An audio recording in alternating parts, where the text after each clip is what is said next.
So I'm ready to get another job, and I got arrested. I got busted, and that had never happened. I've been incredibly lucky. And when I got busted, that's when it came to a head. It was one night in jail by myself in Van Nuys.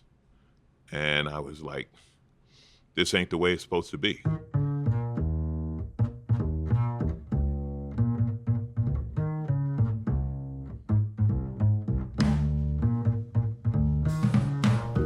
Welcome to Second Act Stories. I'm your host, Scott Merritt. And I'm Scott's co-host, Andy Levine. Now, Andy, before we get down to business today, I think congratulations are in order. You are correct. So tell us about why, and tell us about the event that you just attended in Brooklyn. So I attended the Signal Awards in Brooklyn, and this is where a jury of podcast experts found it fit to name us the most inspirational podcast of 2024, which is an incredible honor for us. Well, first of all, mind-blowing. Second of all, it's one thing for us to say that we create something great, but when somebody who knows what they're listening to also says it, man, that's saying something. So thank you to the Signal Awards, and we're just going to continue producing the best show we know how to produce. It was an amazing evening, Scott. I wish you could have been there with me. It was great, great fun. But let's move on. Take us to today's episode where you went to the Punchline Comedy Club in Atlanta, where you met with Alonzo Bodden before a recent show. Yeah, so let me ask you this question.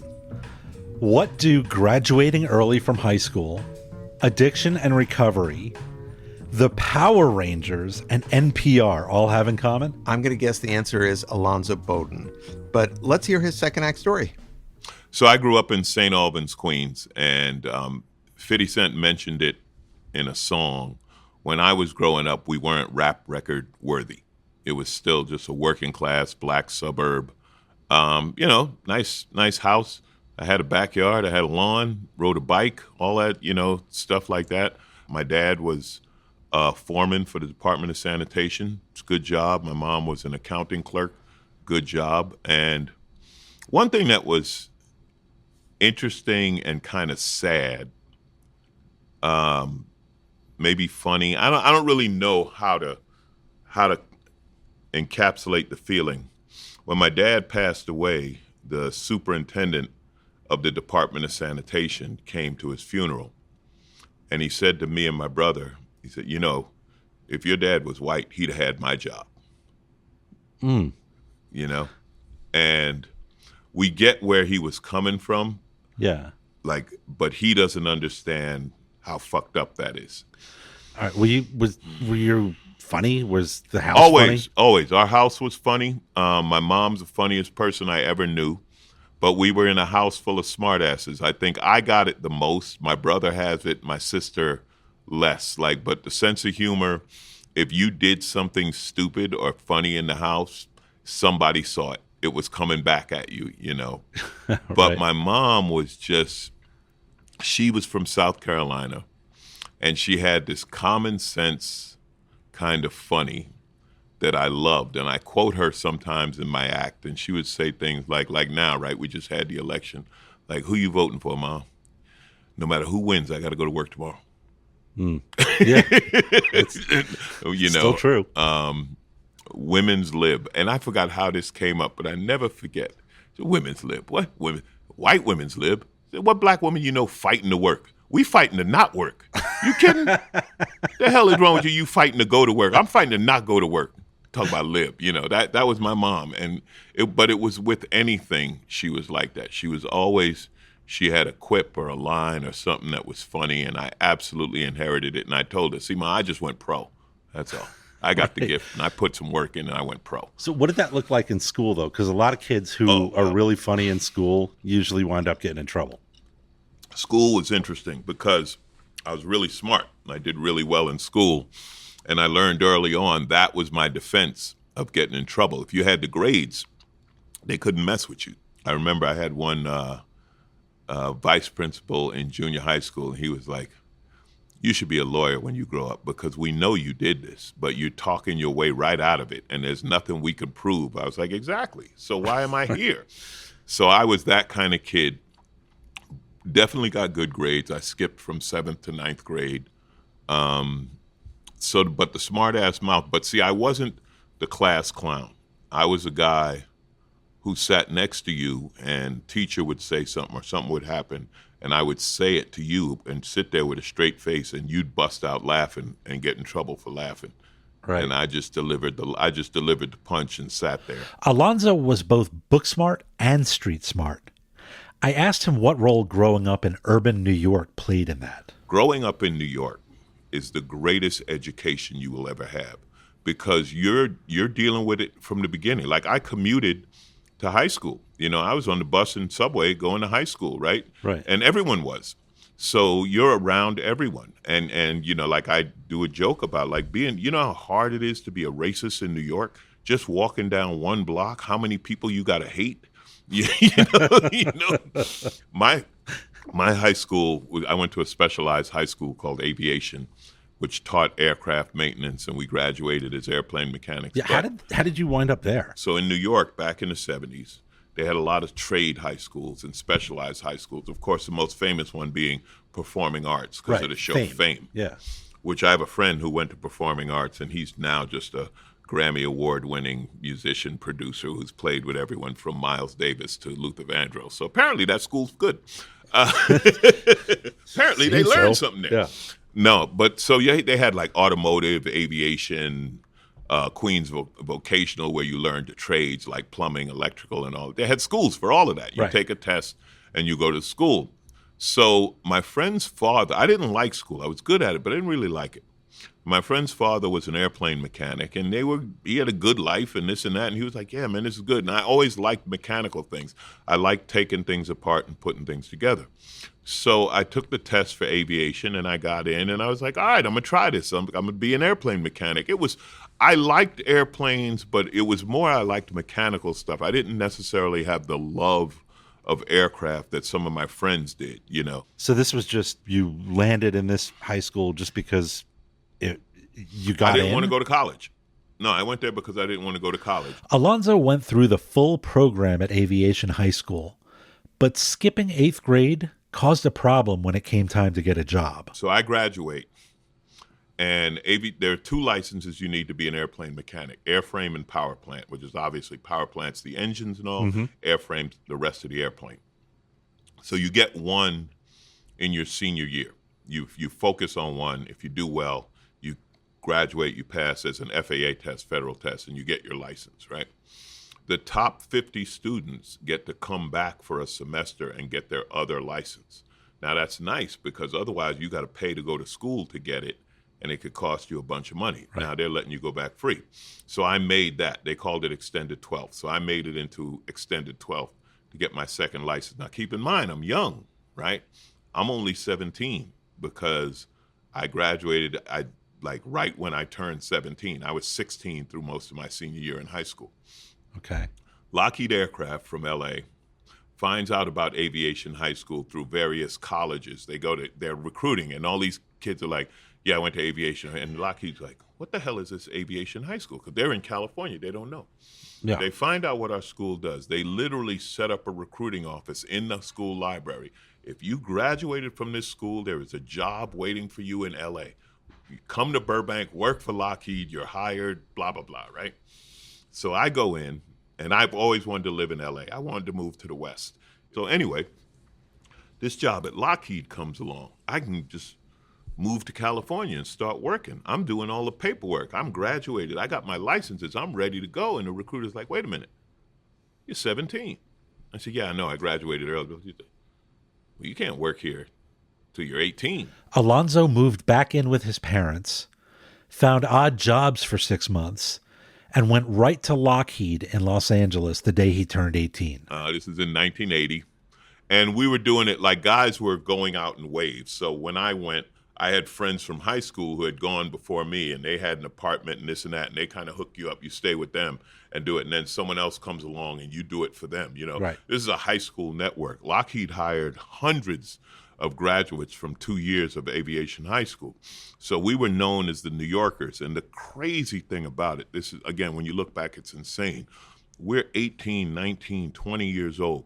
We're working on the F-117 stealth fighter, the most advanced top secret aircraft in America at the time is what we were building. These kids from New York, sharp, shit-talking New York kids who know what they're doing because we've been trained on aircraft, being trained hands-on by the guys who had been at Lockheed and had time, and they loved us. We were their favorite characters, right? Because we understood the concepts, we just hadn't done it. But we're still New Yorkers, right? We're talking shit, and we all live in an apartment building. It was so much fun and such a great time in education. And one of my boys, he stayed in aircraft, went to school at night, went to college, blah, blah, blah. When he retired, he was the highest ranking black executive at Lockheed Martin. So proud of him, I don't know what to do. Yeah. And one of my best friends. So we were That's good. Incredible. We were good. So you're 18, you got this killer job working for Lockheed. Yeah. You got all this knowledge. You're working on the coolest aircraft on the planet. Mm-hmm.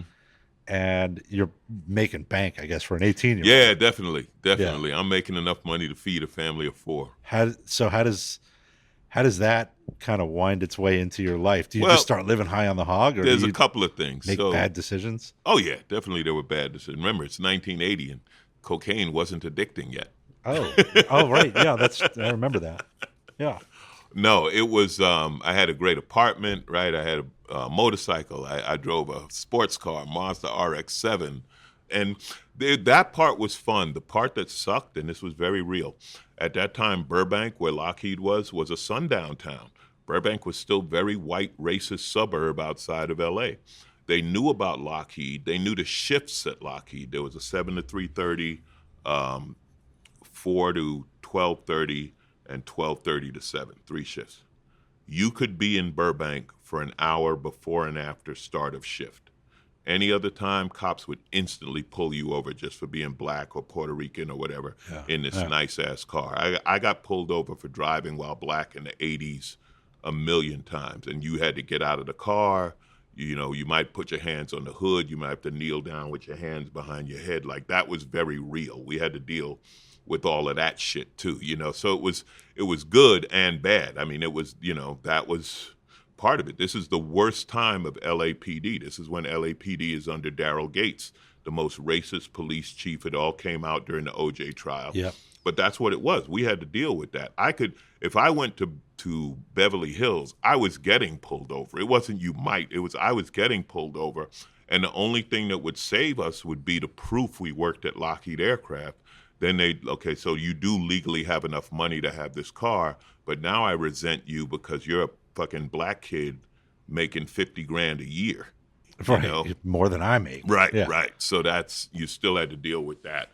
That was the negative part. And then there was a drug thing, and this was my personal thing, starting out partying, and it's fun. But yeah, I did go through some stuff. I ended up hooked on cocaine, and that led to rehab. And we can get into that story. I'll talk to you about that. But the point being that it was almost like, especially mid to late 80s, like I was living 2 lives. You know what I mean? Because at work, I'm hardworking, and I'm the golden boy, and I really was. I was leading crews, and I left. Lockheed laid me off, a lot of layoffs in and out. And I worked with this company that they called it job shopping, and you're like aircraft temp workers. And they would send you to a job, you'd finish the job and go somewhere else. We would rebuild airplanes that had on-ground accidents. So like I went to Kennedy because a plane went off of the runway into Jamaica Bay, and we had to replace the wings and the belly on the plane. So I'm living back home and working at Kennedy for 4 or 5 months, which confirmed I did not want to live in New York. That's the only time I lived in New York as an adult.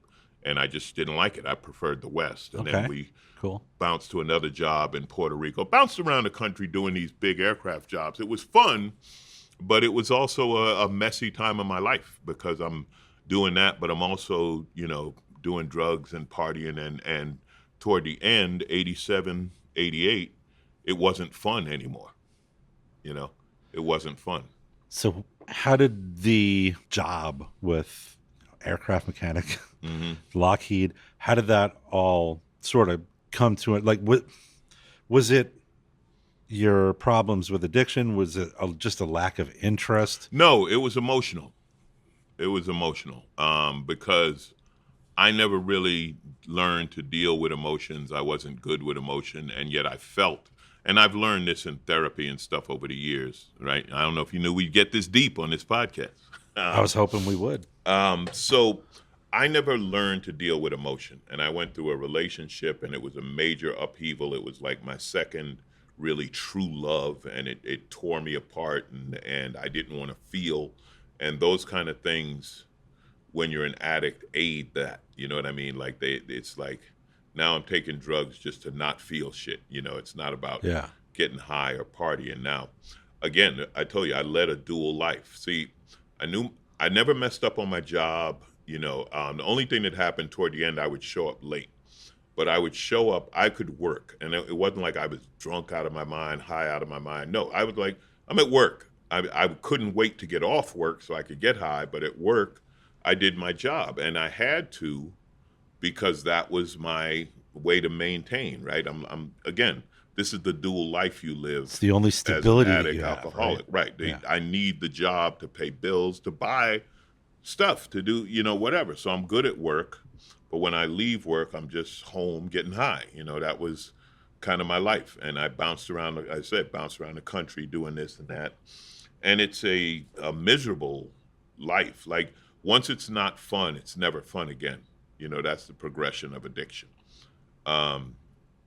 So ultimately, I ended up back at Lockheed, back at my original job, and I was going to get fired for missing work. Lockheed paid on Thursday. You can't pay an addict on Thursday if you open on Friday. That's stupid. That's irresponsible on their part. The hell they expect me to do? Right. And I laugh about it now, but back then it was miserable. And every week I'm not going to do it again. And sure as hell I did it again. So I'm going to get fired for missing work. So they had a thing back then called the Employee Assistance Program. Right. And you go in and you tell them you have a problem, and they talk to you, they send you to a counselor, and they figure out, do you need like to go to the hospital or rehab or whatever. So I went to outpatient rehab, and that did well for a couple of weeks, but I wasn't really there, you know, to sober up. I was there to keep a job. So I started getting loaded again, and I got laid off. And getting laid off was always better than getting fired, because when you're laid off, your record's clear. They just cut 5,000 people. You were one of them. Right. So I'm ready to get another job, and I got arrested. I got busted, and that had never happened. I've been incredibly lucky.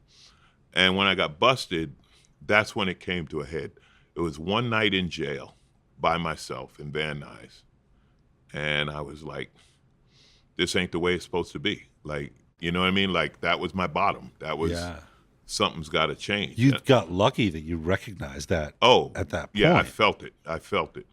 Well, it goes back to a thing, and this is before Scared Straight.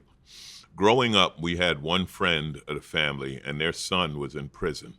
And he was in Attica, which was the worst prison in America back in the 70s. And, you know, because of great parenting, we're going upstate on vacation somewhere, and we're going to stop at Attica to visit her son. So they take me. I don't know how old I was. I don't think I was 10 years old yet. I don't know how young I was. But we're going into Attica. And, man, I will never forget the sound of that gate closing. Like when you go in and that chung, I never wanted to be there. Like it stayed with me, you know. So now I'm in this jail in Van Nuys, and I'm like, no, because what happens with drugs, alcohol, or whatever else, going to jail can become normal. There are people to whom jail is just somewhere to go, you know, it's just something to do. And I was like, no. So that had a profound impact on me. Once Alonzo got out of jail, he talked his way back into the rehab program and managed to get himself clean because he was there for the right reasons. As of today, he's been sober for 36 years. But in the meantime, he's been laid off from Lockheed, he worked some odd jobs, and he got a job that put him in front of his first audience. I got this job after a couple of years, and I had worked some. I get a job training new mechanics for McDonnell Douglas. And it's my first time in front of people, in front of a room of people, which scares the hell out of most people. Right. It was the most natural thing in the world. I wasn't the least bit nervous. I could talk to 100 people easier than I could talk to one. I'm an introvert. I don't like meeting new people. I'm not good with strangers, but you put me in front of a group, I'm home. I could talk all day. So now these two things come together, right? My ability to make people laugh and this unknown gift I have to speak in front of groups. Now is when I think I want to be a comic. After a year, I'm the funniest instructor there, and I have more fun making the class laugh. And more importantly, I ran into people who liked their job. See, I never thought, to me, work, you have to go to work. You go to work. The idea of liking it never even occurred to me. Whether you do or you don't, doesn't matter. You got to go. And that's how I was brought up. You go to work. You work. You don't matter. Nobody asked if you liked it. Now I'm 5 years sober. My sobriety's solid. And I took this comedy writing class, and I did my 5-minute graduation show. One guy came up to me, and he said, man, looks like we finally found out what God meant for you to do. And that was the exact feeling. I had no doubt from that night that I was going to be a comic. Not a doubt, not a question.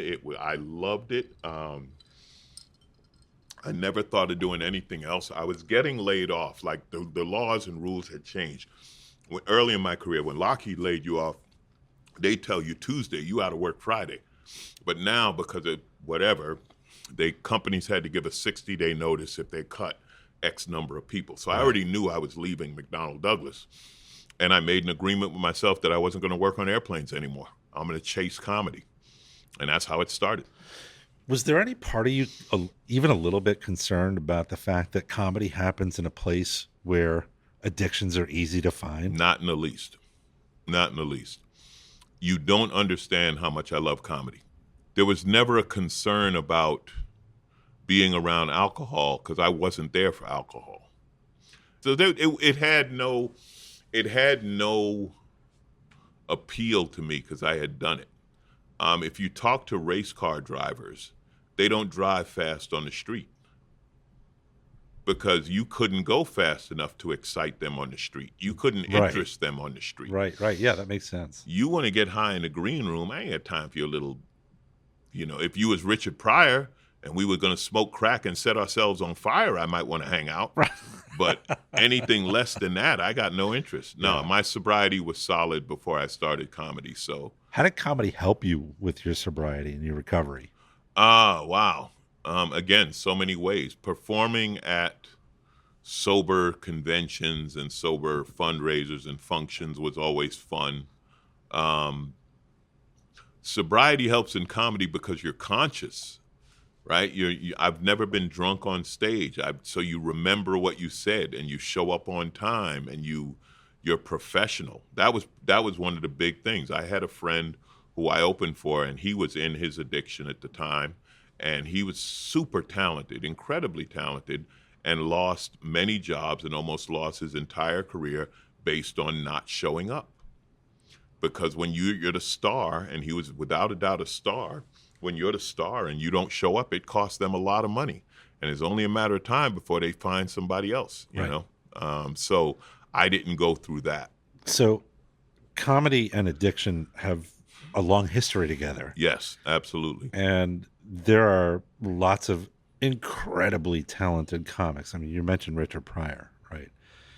Addiction didn't kill him, but he certainly fought with it. Right. A lot of comics died of addiction. Brilliant. Yeah, I mean, you look at Saturday Night Live, just that show. Yeah. Right? Belushi and the others, Farley, Chris Farley. Chris Farley. Yeah. I mean, I was thinking like tragic. Greg Giraldo. I adored Greg. Greg. I knew Greg. Are you kidding? I knew Greg. I love Greg. Mitch Hedberg. I worked with Mitch Hedberg, and yeah. So is it like some sort of jujitsu that you have to do to kind of weave around the pitfalls? You can't because you can't avoid it. Look at our society. How can you avoid alcohol in our society? What direction have you looked in there not be an alcohol ad? We laugh at those. Beer commercials. You know how long we've been looking for that bar? Watch a beer commercial. More hot women than men, and they're somehow interested in you, and you can drink all the beer you want and never get fat. Where's that? Sobriety teaches you the bullshit. Sobriety teaches you the truth and the bullshit. And you realize all of that's bullshit. See, there's always a moment for an addict or an alcoholic when, am I going to take the drink or not? Am I going to take the drug or not? It's just that moment. You need something in that moment to stop you from doing it. And they didn't have that at that moment. And then they did it. And once you do it again, now you're like, oh, fuck, now I've ruined it. Now the floodgates open again. Right. And the human body can only take so much.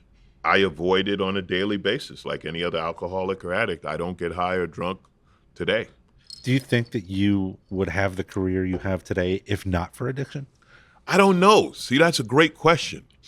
Because like George Wallace, right? One of my mentors, friends, I love George. Love George. And George jokes with me sometimes. He's, man, you were good, man. He's like, if you was around in the 80s, you'd have made a lot of money. I made a lot of money. You ain't make shit. But you would have made a lot of money. And sometimes I can sit back and mind fuck myself and say, man, what if I had started earlier? What if I had found comedy in 1983 instead of 1993? I might have been one of those rich, famous comics, or I might have been dead from addiction, because that was a world where there were no brakes on it. They didn't care. I know people who were around back then. They was like, yeah, there was candy dishes of cocaine in the green room. Mm-hmm. It was just there. So it might have killed me. So I don't know. But I do know that, you never know what's going to happen. You never know where good's going to lead to bad or bad's going to lead to good. So that's why you got to show up. Right. Yeah. Tell me about the decision process or the decision-making process of leaving a safe career where you can make a lot of money or enough money to make a living. Yeah. For something that is honestly like zero probability. And never even thought of it. That's how much I loved comedy. Never, it was never a concern. And now when people ask me about career change, I said, the only thing I would tell you that I didn't do is save some money. I didn't have any money in the bank when I switched, Yeah. But I'll tell you how things work. Things work out the way they're supposed to. After, 6 or 8 months, whatever, I'm doing odd jobs. And when I say odd jobs, I mean, I had a job. I was washing post office trucks for $10 an hour at night. You do what you got to do, right? You got to pay the rent. Friend of mine calls me, and again, I know people in entertainment. He's locations and transportation manager for this dumb new kids show called Power Rangers. And he says, listen, you could drive a U-Haul, right? He said, yeah. He said, all right, it's the same as a camera truck. I'm going to hire you to drive the camera truck. When we go to shooting locations, they'll pay you a few $100 a day. So I'm like, okay, great. So I do this. We do 6 episodes. It's the pilot season for the show. It goes away. And it's like, hey, thanks, man. That was great. I made some money. It was fun. I get a call from the producer of the show. He says, hey, you want to be transportation captain? We got picked up for the show. So I'm like, all right, let me call you back. I call my friend. I say, hey, what's a transportation captain? He said, take the job. You can figure it out. I get this job. It's a perfect job. I don't have to work every day. I only work days when we leave the stage and go on location to shoot. I'm making enough money to pay my rent because it's Hollywood and the job pays pretty good. Even though it's non-union, it still pays pretty good. Right. I'm learning everything about production while I'm working and doing my comedy at night, hustling. The producer knew what I was doing, and they saw me at one of my shows, and he said, listen, you'll always have a job here. Go do that, and when you do it, we'll hire somebody to replace you, but it's your job to come back. So now I had a job that was going to pay my rent while I'm developing my comedy career, and it was perfect.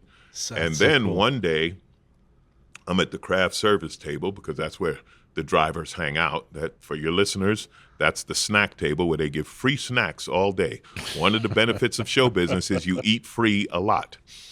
And this sound goes, hey, man, say something. I'm like, what are you talking about? He says, holy shit, you want to do monster voices? You got a great voice. And I ended up playing monsters on Power Rangers. I ended up doing the voice for monsters. Welcome, Rangers.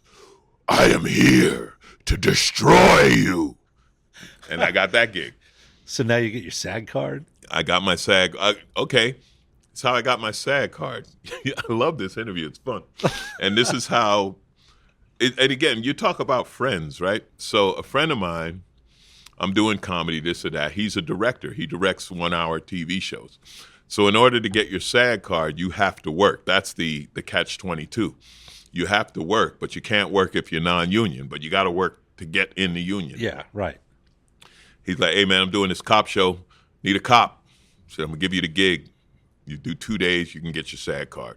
So I played a cop, which led to a career of playing security guards and bouncers in numerous movies. I have protected them all, my friend, from Queen Latifah to Dr. Ken and everyone in between. I've been security in movies and bouncer and all that. It's fun. What comics, when you were getting started, inspired you? Man, I love topical. George Carlin was at the top of that world. George Carlin, maybe the greatest social commentator we've ever had in the United States. Of course, Pryor and Cosby. Like, I always thought there were 3 leaders in comedy, right? Cosby, and this is back when you could mention his name. Yeah. Cosby was the greatest storyteller we had, and clean and just funny. America's dad. Yeah. Pryor, raw, hilarious, no holds barred, truth, and Carlin, observation. So I fell into the Carlin thing. Being black didn't matter because I loved his observation, right? So I would say he was one. Franklin Ajayi, brilliant writer, brilliant comic. A lot of people don't know Franklin Ajayi or don't know him as a comic, but if you know comedy from the 80s, you know who Franklin Ajayi was. Robin Harris, the quickest mind in the world. Bam, bam, bam. Anything you say, bam, Robin was right on it.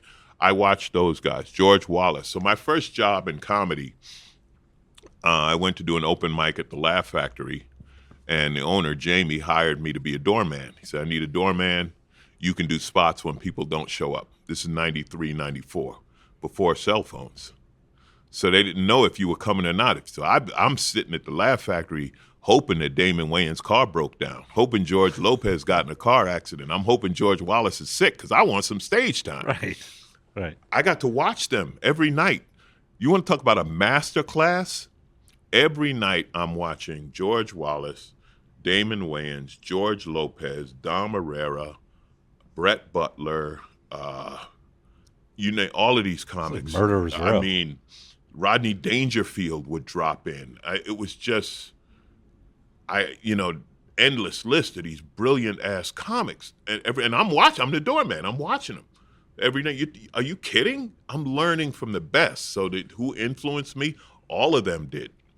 I could tell you something any one of them told me that I remembered. And the other great thing, I always say I started in L.A. because I didn't know I wasn't supposed to. Well, when you go on stage in L.A., any stage, you're going at the big time. You're going with because in the 90s, comedy was in L.A. It's moved to New York now. Mm-hmm. But back then it was so you're always up against the best, so it makes you better. Who did you look at that made you go, well, shit, maybe I can't do this? Oh, Damon Wayans was from another planet. Like, Damon was so good, you're like, well, I'm not doing that. Are you kidding?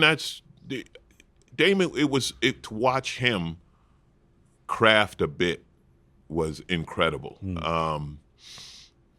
Dave Chappelle, who at that time was a young Dave Chappelle, and I met Dave while I was still in a comedy class, and he always remembered me. I don't know what it was, but he's always been nice and super cool. But Dave had something that other comics didn't have. And I always said Dave had an unfair advantage because he looked funny. Yes. If young Dave Chappelle, the way he would kind of lope on the stage and like before he said a word, you were like, this dude's funny. Like he looked funny. It was amazing. Richard Jeni. Oh my God. Oh, Richard Jeni, yeah. When you talk about a machine, that guy's writing was so tight.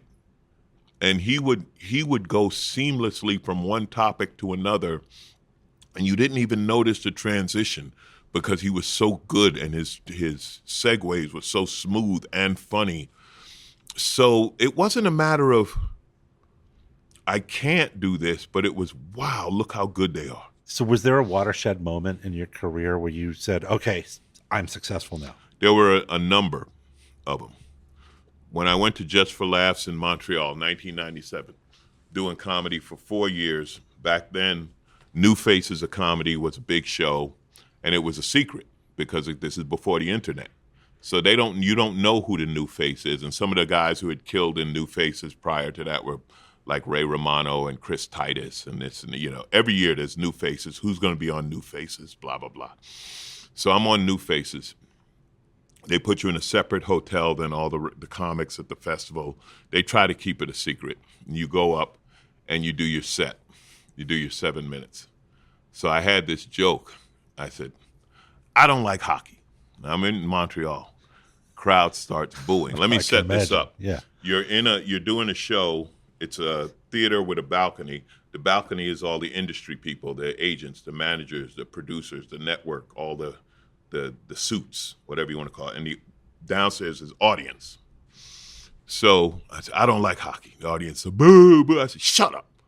I don't like hockey because the only thing black is the puck. And every time I look, they're hitting it with a stick.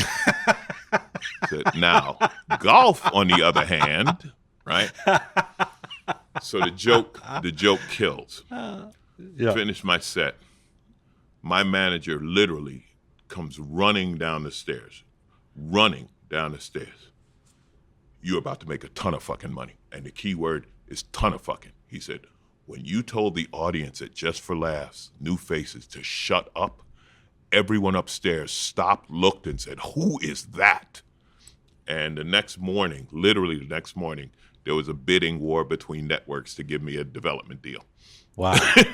I would say that's a watershed moment. A comic. But what was more important, and this sounds crazy, and trust me, the money was great, and I was able to quit Power Rangers and never had a day job since, knock wood. But the fact that guys like Don Herrera, who was hosting, was like, wow, I didn't know the doorman was this funny. The comics started, I was now a comic. That was the big deal. A few months after that, Keenan Ivory Wayans, who had the late night talk show, invited me to be on his talk show. And then one night I was it was one of those experiences where you're out of your head looking down and you can't believe this. I'm talking with Damon and Dave Chappelle about going on the road. And I'm like, the fuck am I doing talking to Damon Wayans and Dave? We were in front of the Improv, I became a comic that night. Alonzo's next watershed moment came several years later when he was cast on NBC's reality show Last Comic Standing. That was my introduction to America. That's when I was on TV every week doing stand-up. On NBC? We had to live together in this fucking castle. It was me and Tammy Pescatelli and John Heffron and Corey Holcomb and Gary Goldman and Kathleen Madigan and all of us, Todd Glass. And America watched us every week compete on this reality show. And that was my introduction to America. So just a little bit of a rap sheet here. So you're a regular panelist on Wait, Don't Tell Me, right? Mm-hmm. On NPR. You've done, 5 stand-up specials? 4. 4? 4. Okay. You won season 3 of Last Comic Standing. I'm the unknown winner. They canceled it right before I won. Because I'm black. Yep. That was probably it. You hosted 101 Cars You Must Drive. Yeah. You've done guest spots on every show there is to do a guest spot on. You've been on Joe Rogan's podcast, which is the biggest podcast on the planet, and we're going to get him one day. And you tour everywhere. What haven't you done? What's next? It's, my whole career, what's next has been the next indicated thing. I don't know. Like, Wait, Don't Tell Me. It's funny you mentioned that. When I went to do Wait, I had never heard it, never listened to it, no idea what it was. My agent said, yeah, it's like a news panel show. You do jokes about the news. I was like, oh, okay, I got this. I've done panel shows before. I get there. I meet the panel. In my head, all I'm thinking is, all I got to do is be funnier than Tom Bodden. I got this. No disrespect to Tom, but I've been in competition before.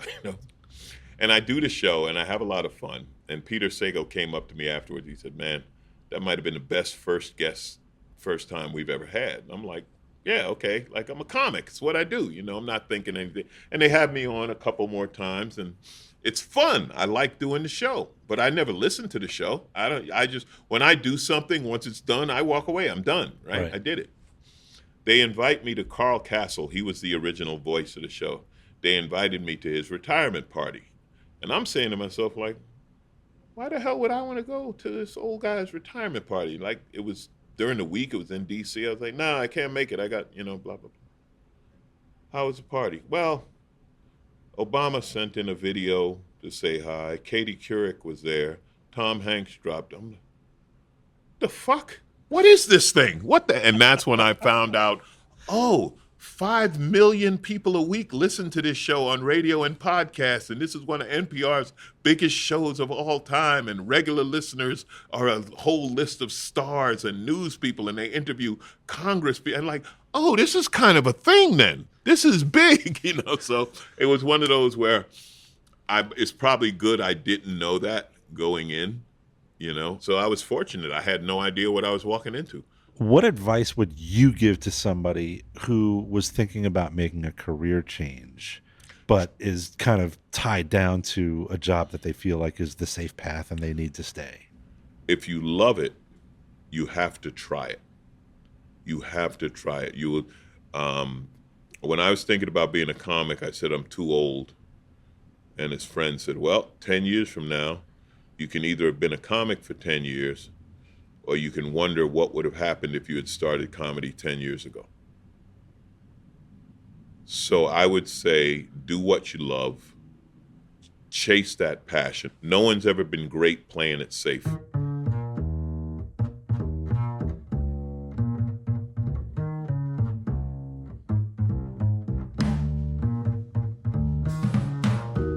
Well, I think that is episode 163. And Scott, just a great episode. I loved hearing about Alonzo. Well, I love talking to him, so I'm glad that you enjoyed it. I wanted to pursue one area of this, and that's sort of how addiction sort of led to his comedy career and just sort of the role that it played here.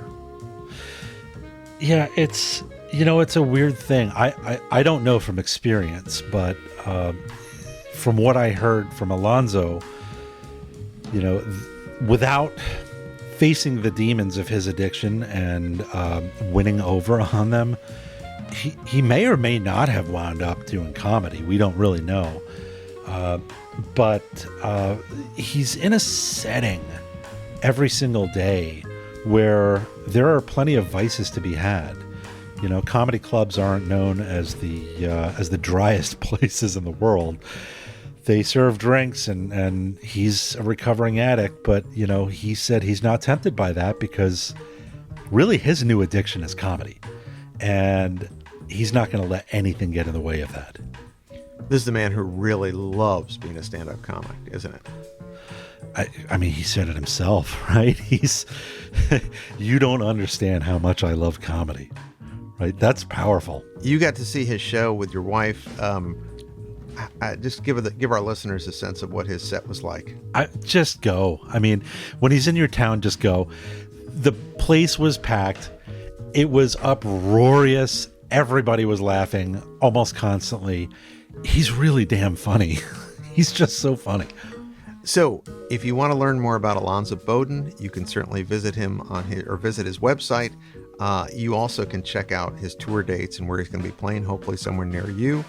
If you do get a chance to see him live, what would you tell people to do? Yeah, just go buy tickets. Just go. You won't regret it. I promise. All right.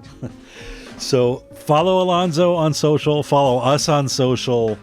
We're everywhere. We have Facebook and LinkedIn and YouTube, and we even have a new Substack channel. So follow us there. Share us with your friends. You know how to find us and help them find us too. Don't go away. There are more second act stories just around the corner.